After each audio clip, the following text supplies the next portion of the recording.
artinya ini bab akhlak terutama.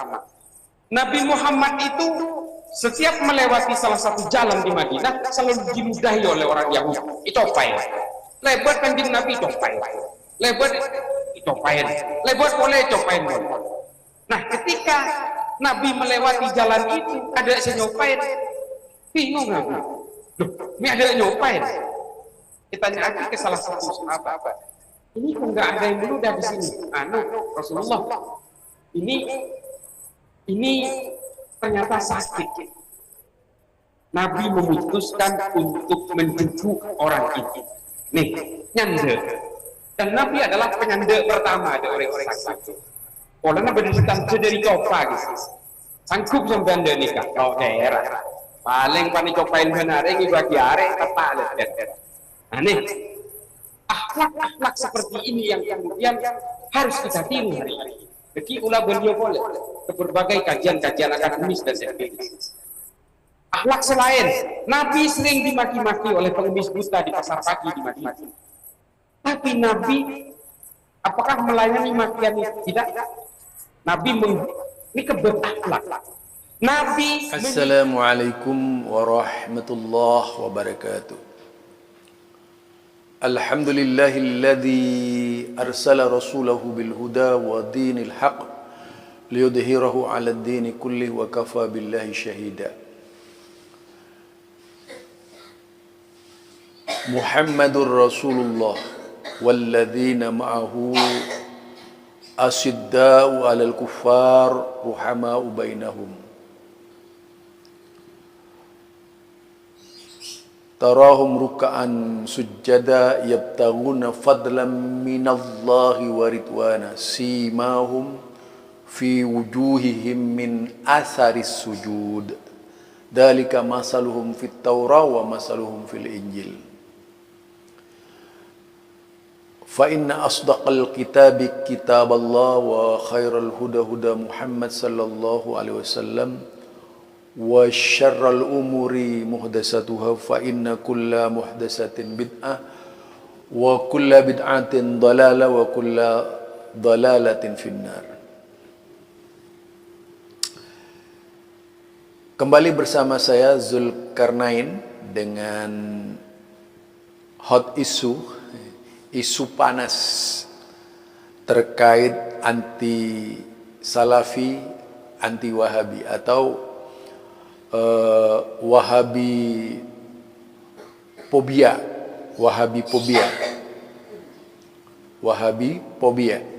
atau wahaberphobia. Ya, ini masih sekitar Islah Bahrawi ya. Yaitu terkait dengan hadis-hadis yang dikutip oleh Islah Bahrawi tentang Yahudi buta dan Yahudi yang menghina Rasulullah sallallahu alaihi wasallam. Dua hadis ini sepertinya sudah populer di kalangan umat Islam. Senang sekali mengutip hadis ini sebagai kisah untuk membangun sebuah komunitas yang diinginkan oleh para penceramah ya. Komunitas yang mereka inginkan. Meskipun tidak tahu kedudukan hadisnya, termasuk Islah Bahrawi, orang yang paling tidak tahu kedudukan hadis itu. Apalagi kalau dia mengucapkan Assalamualaikum warahmatullahi ta'ala, itu tidak ada dalam pernyataan sunnah Nabi ya. Jadi Nabi itu tidak pernah mengatakan Assalamualaikum warahmatullahi ta'ala wabarakatuh. Itu tidak pernah diucapkan oleh Rasulullah dan para sahabatnya.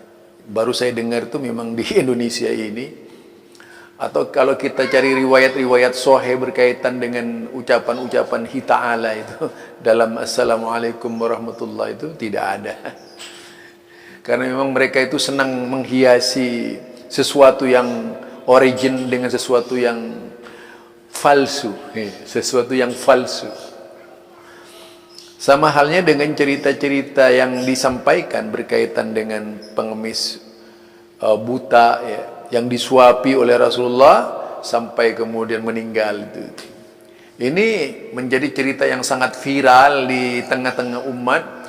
Banyak sekali yang terbius dan merasa hal itu sebuah kebenaran yang datang dari Rasulullah sallallahu alaihi wasallam. Yang kedua itu berkaitan dengan hadis Rasulullah dilempar dengan yaitu apa namanya, kotoran. Ini populer sekali ini. Bayangkan saudara, setiap hari Rasulullah dilempar kotoran gitu. Ini kan tentu saja cerita yang bikin menarik umat-umat yang tidak paham ya. Coba begini sajalah. Nabi Muhammad itu sudah punya kekuatan di Madinah. Dan Nabi Muhammad itu kalau berjalan itu tidak pernah sendirian. Pasti diikuti oleh para sahabat Rasulullah sallallahu alaihi wasallam. Kemudian ada cerita bahwasanya Nabi Muhammad melewati yaitu jalan khusus menuju Masjid Madinah. Ini juga sudah keliru besar ini. Masjid Madinah itu dengan rumah Nabi Muhammad berdempetan. Jadi bingung juga ya. Jadi Masjid Madinah dengan Nabi Muhammad ini berdempetan. Artinya berita yang menyatakan bahwa Nabi Muhammad sallallahu alaihi wasallam dilempar batu atau kotoran setiap hari itu mungkin perlu dipikirkan dengan menggunakan nalar sehat. Nabi Muhammad ini kalau keluar rumah langsung itu ke masjid gitu. Kalau keluar, artinya menjadi pintu. Kadang-kadang para sahabat itu mengikuti sholatnya Rasulullah yang ada di kamar. Bagaimana mungkin kemudian Rasulullah melewati jalan ini? Aduh ya Allah, kok percaya ya dengan cerita-cerita seperti ini nih? Seorang intelektual, seorang yang pandai itu katanya ya. Ternyata percaya dengan cerita-cerita fiktif begitu itu. Yang kedua itu cerita pengemis buta itu, yang disuapi oleh Rasulullah sallallahu alaihi wasallam. Cerita fiktif begitu juga dipercaya gitu. Padahal kalau berbicara dari sisi sanad, hadis-hadis tersebut tidak bisa dipertanggungjawabkan keabsahannya gitu. Namun karena begitu lakunya di tengah-tengah masyarakat, hadis ini sering menjadi konsumsi kiai-kiai tertentu. Cerita ya senang sekali lah bagi kelompok tertentu mendengarkan cerita yang aneh-aneh dari tentang Rasulullah itu. Apalagi kalau berbicara kesaktian ya. Mereka itu orang yang paling percaya walaupun cerita Israiliyat misalnya. Ya contohnya cerita kitab Barzanji itu. Kitab Barzanji mengenai Nabi Muhammad sallallahu alaihi wasallam. Kalau dipelajari telah mendalam ya. Bagaimana kemudian tiba-tiba langit gelap gulita gitu. Tiba-tiba bintang-bintang, wow, sudahlah macam-macam ceritanya mereka. Kemudian pohon-pohon berbicara itu. Ini mah maunya bersastra gitu. Tapi kalau melihat dari sastra hayalan seperti ini, memang bagi pengamat sastra, cerita seperti ini dianggap sesuatu yang merindukan Nabi Muhammad sallallahu alaihi wasallam. Tetapi kalau melakukan telaah lebih mendalam lagi, yaitu kualitas sastra yang ada di Barzanji tersebut justru lebih mencerminkan untuk memudahkan orang meyakini dengan bahasanya itu bahwa itu adalah sebuah kebenaran.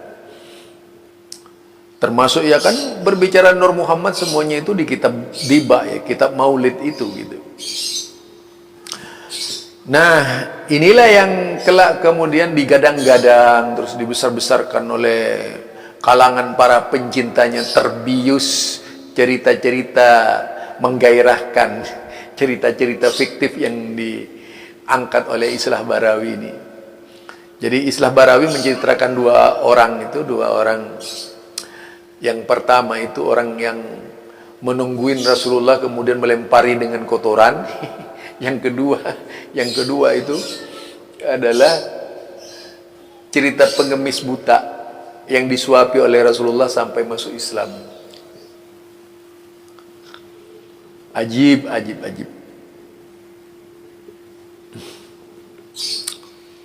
Itulah yang dilakukan oleh orang-orang yang tidak mengerti ilmu hadis, asal bercerita.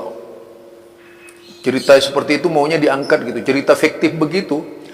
Bagi siapa namanya Islah Barawi sebagai landasan di dalam memperkarakan persoalan-persoalan kebangsaan. Ya, perlulah melakukan teliti dari sisi ilmu sanad dulu, barulah dipasarkan kepada umat, biar umat tidak ikut terperosok ke dalam kedustaan-kedustaan, cerita-cerita hadis-hadis palsu itu gitu. Ini apalagi sekarang tinggal dicek omongan setiap orang itu. Apalagi sekarang kemudahan ada di mana-mana. Dunia itu sudah di bidang-bidang, dunia internet ini di bidang-bidang oleh mereka. Ada ini, bidang ini, bidang ini.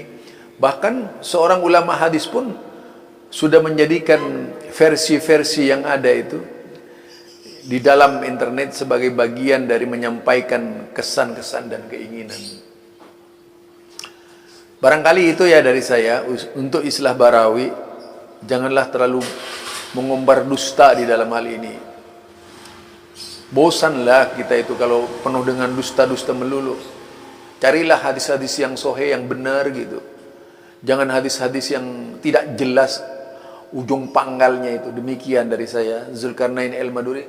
Assalamualaikum warahmatullahi wabarakatuh.